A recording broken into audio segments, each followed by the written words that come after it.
Hello viewers, আমরা একটা অঙ্ক আজকে লিখেছি এখানে কি যে কোন সংখ্যার 8 গুণ থেকে 2 গুণ বিয়োগ করলে 72 হয়।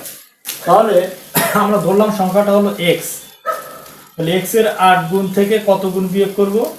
2 গুণ বিয়োগ করব, রেজাল্ট হবে কত? 72। তাহলে এটা যদি সমাধান করি তাহলে কিন্তু আমরা x এর মানটা পাবো। কিভাবে আমরা x এর মান বের করব?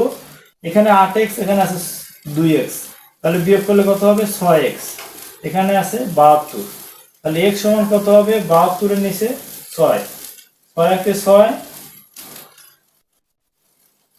6 12 72। তাহলে x সমান কত? 72। তাহলে x সমান যে 72, এটা আসলে ঠিক আছে কিনা এটা আমরা একটু দেখি। 8 ইন্টু 12, তাহলে কত হয়? 8 12 96। এখানে 6 দুগুণে 12, সরি এখানে 12 দুগুণে 24, মাইনাস হলো 24।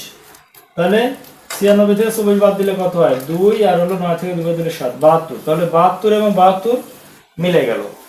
সো আমাদের এই অঙ্কের রেজাল্ট কত হবে? 12। এটাই আমাদের অ্যান্সার।